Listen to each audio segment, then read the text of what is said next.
जय मसीह की। Praise the Lord. परमेश्वर को महिमा मिले, वो अवसर दिया है आप लोगों के बीच में आके परमेश्वर का वचन हम सभी लोगों के बीच में बांटने का अवसर दिया है और सभी विश्वासियों को और परमेश्वर को खास करके मैं धन्यवाद देता हूं इस अवसर के लिए।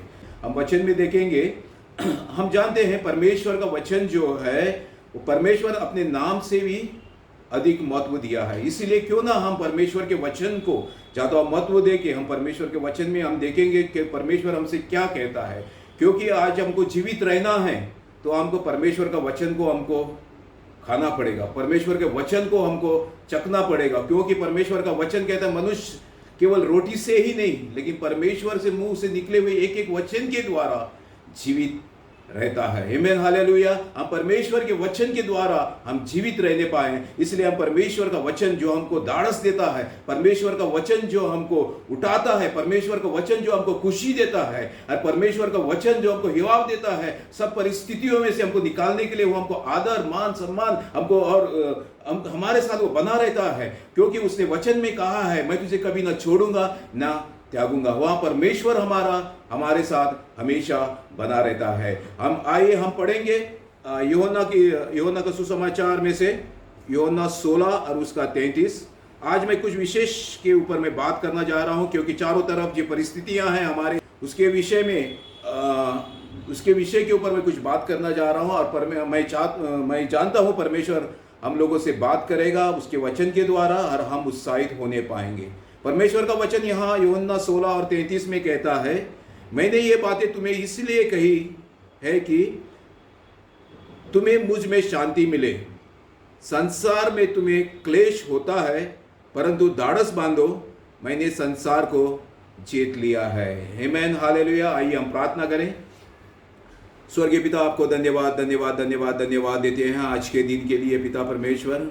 हाँ पिता परमेश्वर, जैसे वचन में हम गहराई में हम पढ़ने जा रहे हैं, सीखने जा रहे हैं पिता परमेश्वर, आपकी पवित्र आत्मा की गाढ़ी उपस्थिति हमारे बीच में हम मांगते, खास मेरे ऊपर पिता परमेश्वर और आत्मा में होके मैं बोलने वाला हो सकूं और जो वचन यहाँ से बोया जाता है पिता वो लोगों के हृदय में चुभने वाले हो सके, उनके हृदय में एक काम करने वाले हो सके, ताकि उनके जीवन में 30 गुना नहीं 60 गुना नहीं लेकिन 100 गुना फल आने वाले हो सके। हाँ पिता परमेश्वर, मेरे को अपने आप को आपके हाथ में समर्पित करता हूँ। इस टाइम को, इस समय को आपके हाथ में लाके समर्पित करता हूँ। आपकी इच्छा और आपकी मर्जी हमारे बीच में पूरी होने वाली हो सके। इस प्रार्थना को मैं प्रभु यीशु मसीह में होके मांगता हूँ।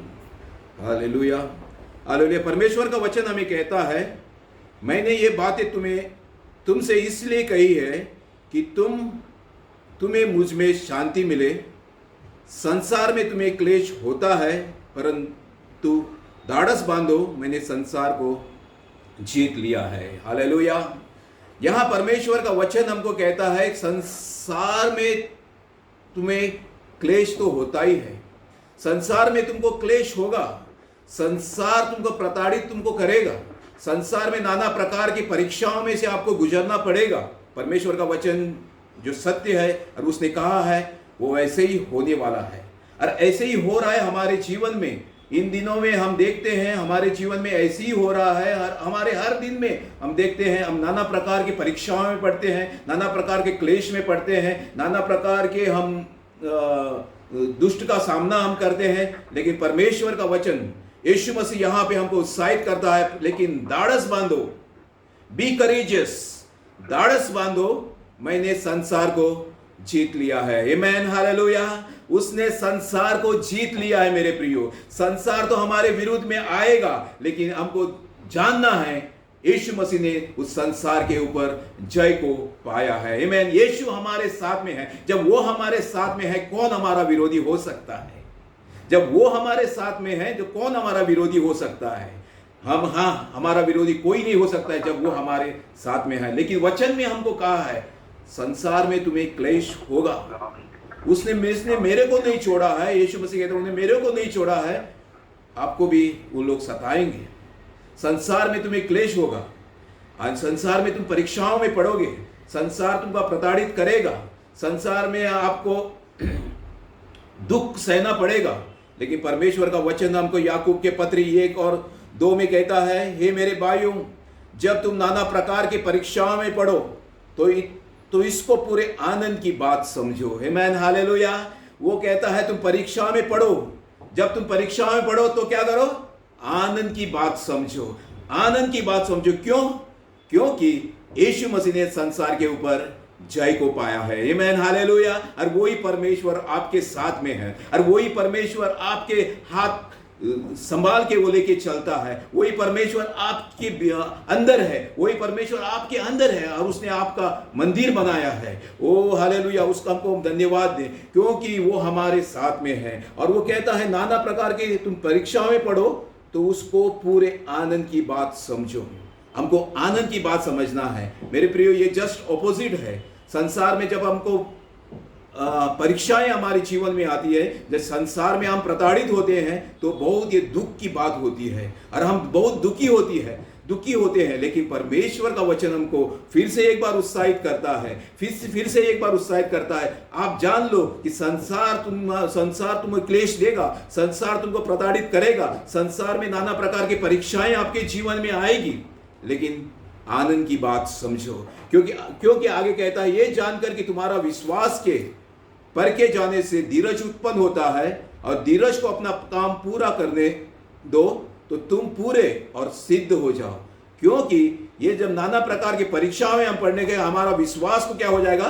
दृढ़ हो जाएगा, विश्वास हमारा मजबूत हो जाएगा, और हम क्या हो जाएंगे? पूरे और सिद्ध हो जाएंगे, पूरे और सिद्ध हो जाएंगे। नाना प्रकार के परीक्षाएं पढ़ने के बाद हमारा धीरज को उत्पन्न होगा, धीरज हमारा दृढ़ हो जाएगा, और हम क्या? पूरे और सिद्ध हो जाएंगे। और आगे कहता है और तुम में किसी बात की गति ना होगी। आमेन, हालेलुया।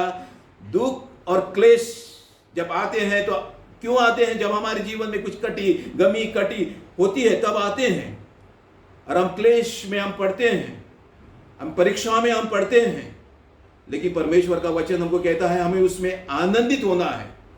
परमेश्वर का वचन हमको उत्साहित करता है, हमें उसमें आनंदित होना है, क्योंकि परमेश्वर ने उसके ऊपर क्या करा है? यीशु मसीह ने उसके ऊपर जय को प्राप्त करी है। और वहां पे कहता है ऐसे करने से, हम आनंद मनाने से तुम में किसी बात की गति ना होगी। आमेन, हालेलुया, हालेलुया। कितनी बड़ी बात यह है कि हम जब क्लेशों में पड़ते हैं, जब हम तकलीफ में रहते हैं, जब हम दुख में रहते हैं, तो हमको आनंदित होना है। और परमेश्वर का वचन हमें कहता है वो हमको किसी बात की गति नहीं होती, क्योंकि परमेश्वर जो है सब बातों में मिलकर भलाई को ही उत्पन्न करता है। रोमियो को 8:28 कहता है हम जानते हैं कि जो लोग परमेश्वर से प्रेम रखते हैं उनके लिए सब बातें मिलकर भलाई ही उत्पन्न करती है, अर्थात उन्हीं के लिए जो उसकी इच्छा के अनुसार बुलाए हैं। आमेन, हालेलुया। सब बातों में क्या होता है? भलाई ही उत्पन्न होती है। आमेन, हालेलुया। चाहे हम दुख में हो, चाहे हम खुशी में हो, लेकिन सब बातों मिलकर हमारे लिए भलाई उत्पन्न करती है। चाहे लोग हमको प्रताड़ित क्यों ना करे, हमारी नाना प्रकार की परीक्षाएं हमारे जीवन में क्यों ना आ जाए, हमें लोग हमको क्यों ना सताएं, लेकिन हमको जानना है सब बातें मिलकर भलाई ही उत्पन्न होगी। आमेन, हालेलुया। हमको निराश होने की जरूरत नहीं है, हमको खतायत होने की जरूरत नहीं है, हमें एकदम चुप बैठने की जरूरत नहीं है, लेकिन सब बातों में हम परमेश्वर को धन्यवाद दो, क्योंकि यही परमेश्वर की इच्छा है प्रभु यीशु मसीह में आपके लिए और मेरे लिए, कि हम उसको हमेशा धन्यवाद दे, क्योंकि वो हमारे साथ में है, जिसने इस संसार के ऊपर उसने जय को पाया है। और जब हम उस नाना प्रकार के परीक्षाएं पढ़ते हैं, वो आनंद को हमको मनाना है, और इसी से हमको हमारी पूरी सारी जरूरतों को वो पूरा करने जाएगा। हम परीक्षा में तो पढ़ेंगे, हम दुख और तकलीफ में रहेंगे, लेकिन सब बातें मिलकर भलाई ही उत्पन्न करेगी। हम कुछ बाइबल में से एग्जाम्पल को देखेंगे, परमेश्वर के वचन में से हम देखेंगे कि सब बातों में परमेश्वर ने भलाई उत्पन्न करी है। मनुष्य जो है और शैतान जो है हमारे हानि के लिए काम करता है, लेकिन परमेश्वर हमारी भलाई के लिए उत्पन्न करता है। उसी सब बातों में भलाई उत्पन्न करता है। लोग हमारे विपरीत आते हैं, लेकिन उसमें भी परमेश्वर की प्रभुता रहती है। वहां पे सबके ऊपर प्रभुता करने वाला हमारा प्रभु है। आमेन, हालेलुया। क्योंकि सब बातें उसी ने रची है और उसी के द्वारा रची है और उसी के लिए रची है। आमेन, हालेलुया। सब बातें और उसी में वो प्रभुता करता है। हमको निराश होने की जरूरत नहीं। दुख और तकलीफ हमको लगेगा, परीक्षा में जाते तो हमको दुख तो लगेगा, लेकिन हमको निराश होने की जरूरत नहीं। परमेश्वर सब बातों में भलाई उत्पन्न करेगा। यीशु मसीह इस संसार में आ गया, उसको फरीसियों ने, धर्मशास्त्रियों ने उसको पकड़वा के उसको क्रूस के ऊपर उसको मार दिया गया। उसके हाथों के ऊपर कीले ठोके गए, उसके पैर के ऊपर कीले ठोके गए, उसके माथे पर कांटे का मुकुट ताज पहनाया गया है। नाना प्रकार से उसको सताया गया, उसके ऊपर कोड़े मारे गए। उसमें भी परमेश्वर की भलाई उत्पन्न हुई है। उसके परमेश्वर का वचन हमको कहता है उसके कोड़े खाने से हम चंगे हो गए हैं। आमेन, हालेलुया। क्या हम परमेश्वर को धन्यवाद दे सकते हैं? हाँ, शैतान ने तो काम किया है उसको घात करने का, लेकिन परमेश्वर ने उसमें भलाई को उत्पन्न करा है।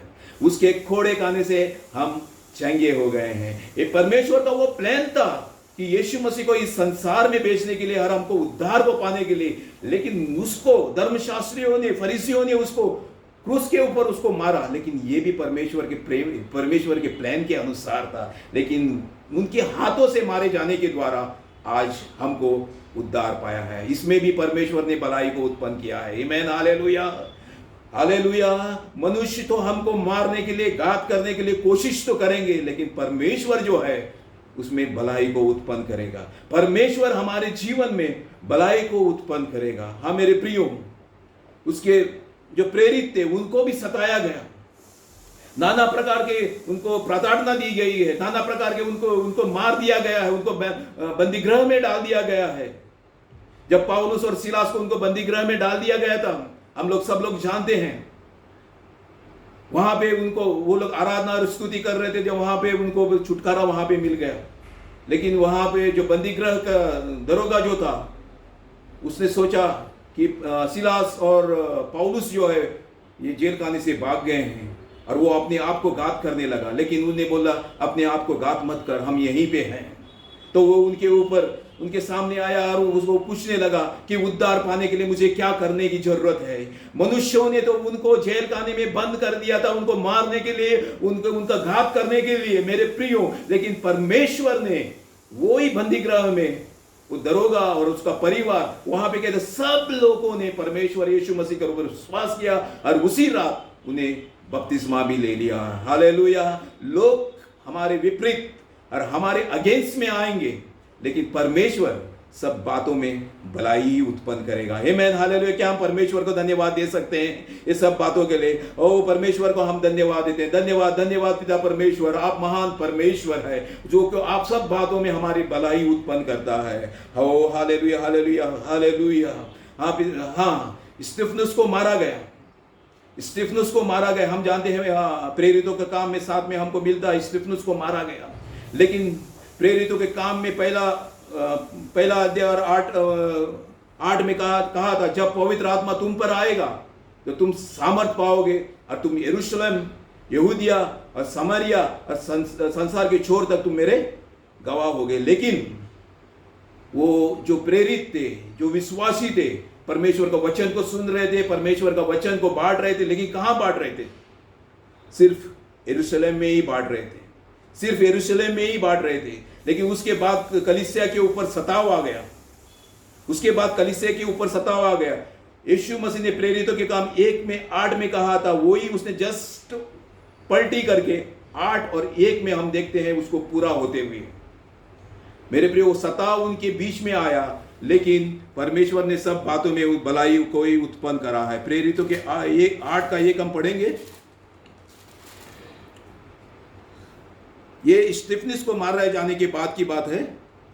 उसी दिन यरूशलेम की कलीसिया पर बड़ा उपद्रव आरंभ हुआ और प्रेरितों के चोट सब के सब यहूदिया और समरिया देशों के तितर बितर हो गए, और जहां जहां गए वो वहां पे परमेश्वर का वचन को बांटते गए। आमीन, हालेलुया। यहाँ पे वचन हमको कहता है जब उस दिनों में यरूशलेम की कलीसिया पर बड़ा उपद्रव आरंभ हुआ और प्रेरितों को छोड़ सब के सब यहूदिया, समारिया और देशों में तितर बितर हो गए।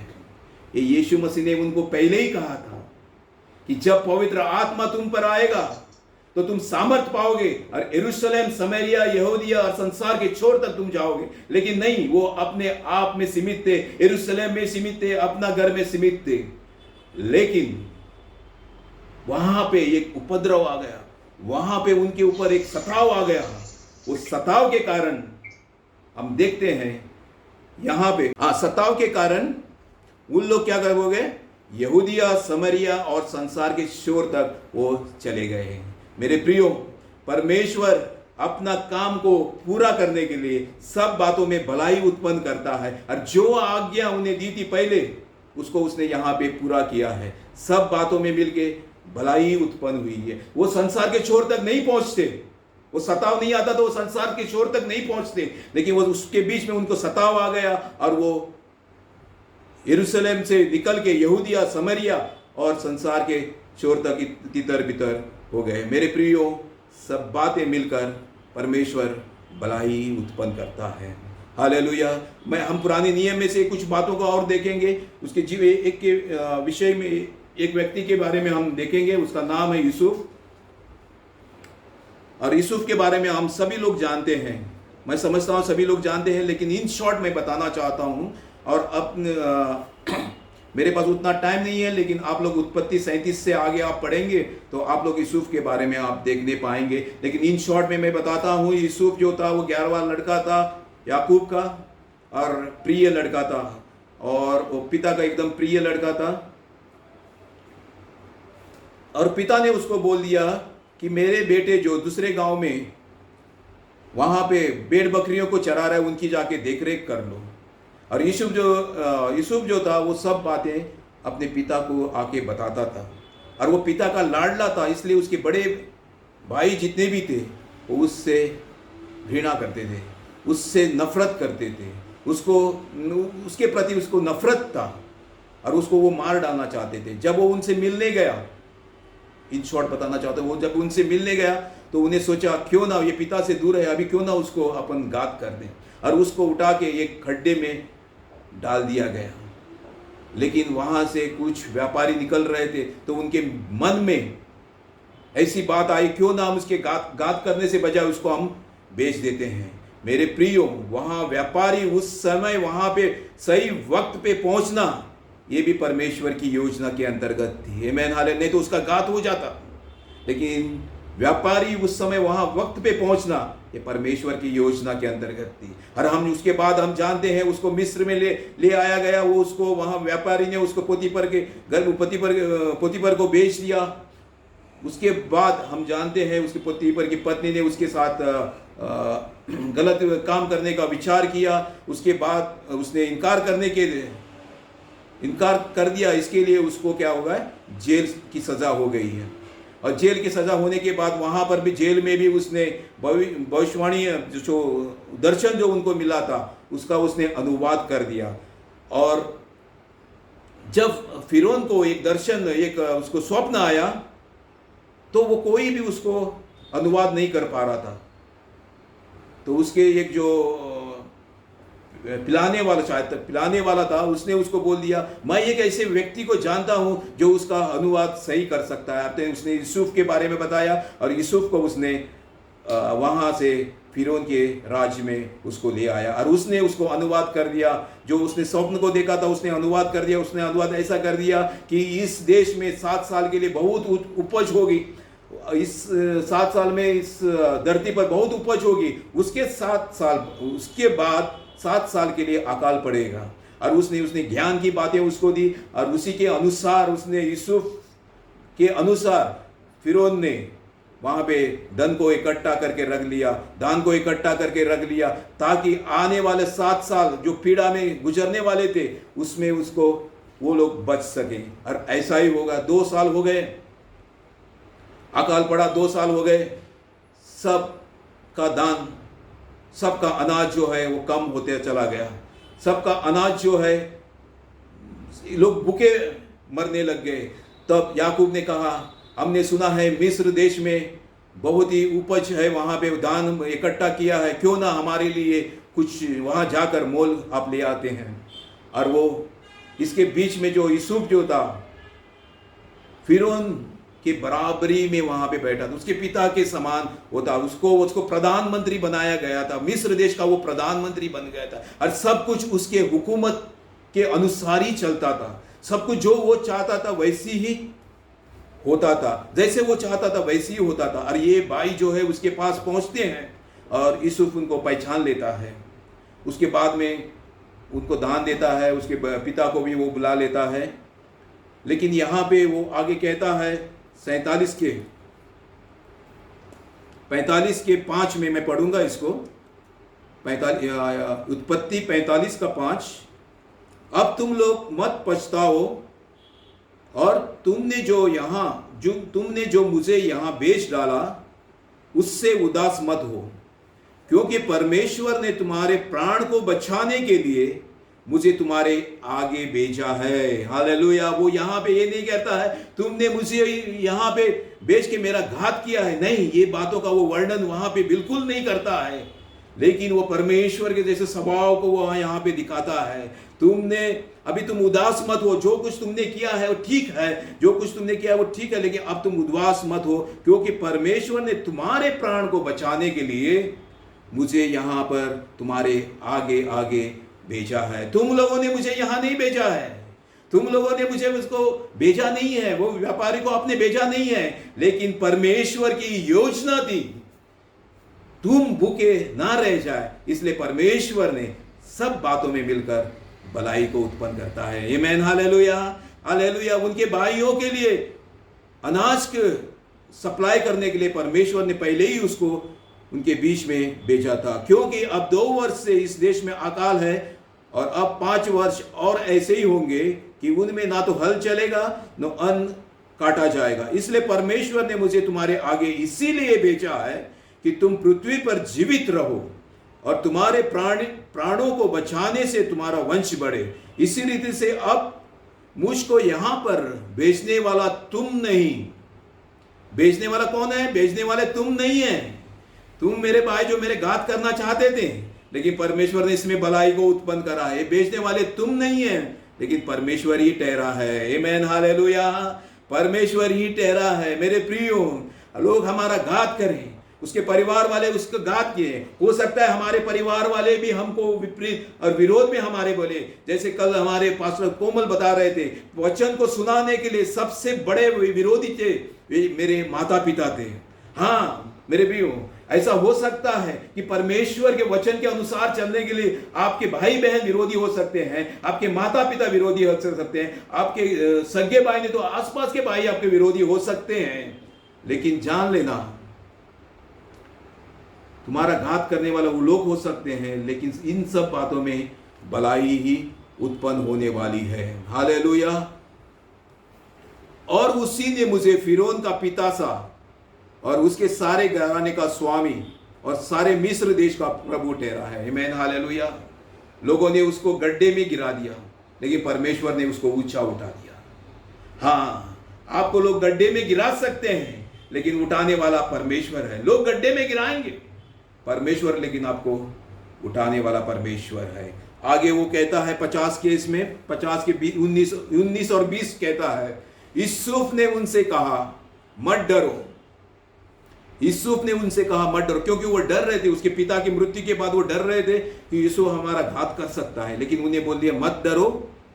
क्यों? क्या मैं परमेश्वर की जगह पर हूं? वो डर रहे थे कि हमारा वो अभी घात कर सकता है, लेकिन वो कहता है क्या मैं परमेश्वर की जगह पर हूं? मेरे प्रियो, ये स्वभाव हमारे जीवन में भी होना चाहिए।